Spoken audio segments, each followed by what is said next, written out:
A shout out to all the women in the room.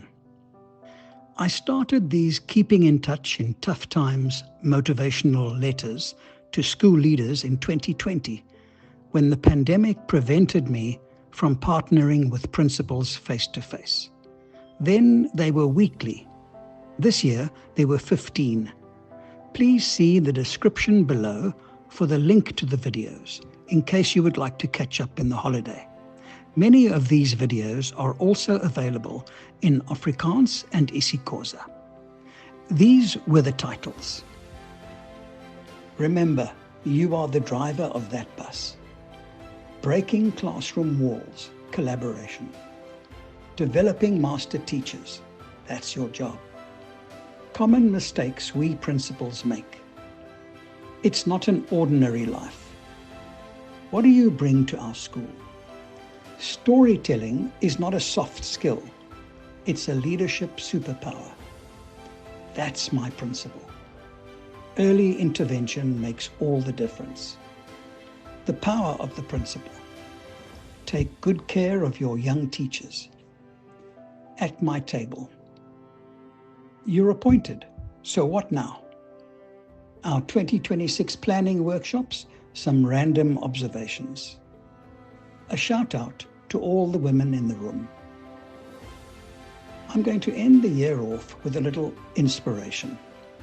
Margaret Nienaber and I went to high school on the same day. It was her first day in grade 8 and my first day as headmaster. She was our head girl in grade 12 and today is the Chief Operating Officer of Standard Bank. I messaged her recently on her 52nd birthday. And I reminded her that her twin daughters, Sophia and Grace, who are on the brink of stepping into their high school journeys, are the same age as she was when we first met. To my surprise, she used my message in crafting a speech she gave on 8 November at the International Women's Forum Global Cornerstone Conference in Cape Town.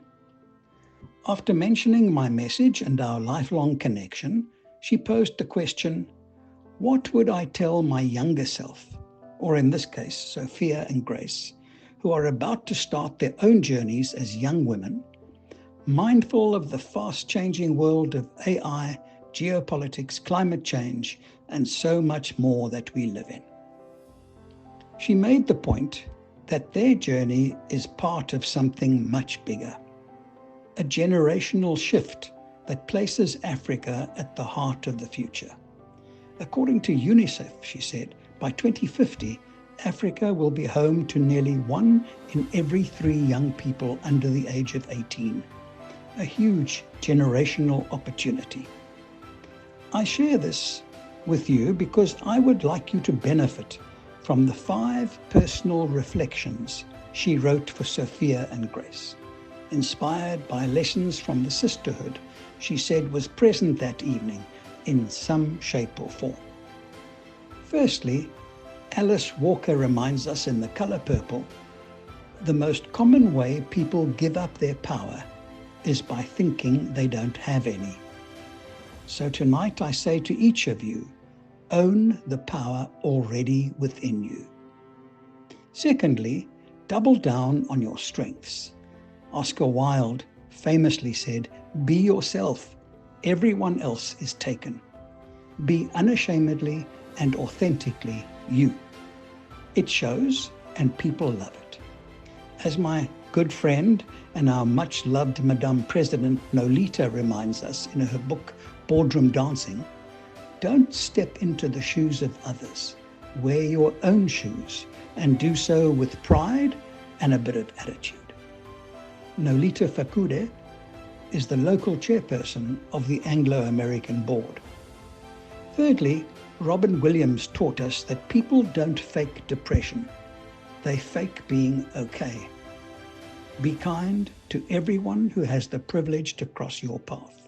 You never know what impact your kind word has on what they are facing today. A candle doesn't lose its light by lighting another candle. Fourthly, to inspire people, show them their superpowers, not yours. A shout out to all the women in the room who constantly show those around them their superpowers. Thank you to so many people who do it for me in so many ways. Sawubona. We see you. Lastly, we are the ones we have been waiting for. It's never too late to reinvent yourself. Fall in love at 40, learn to dance at 50, embrace a new career at 60, start a whole new life at 70. Stop saying you can't. You can and you should. Dreams don't have an expiry date. Look in the mirror and love the woman you see.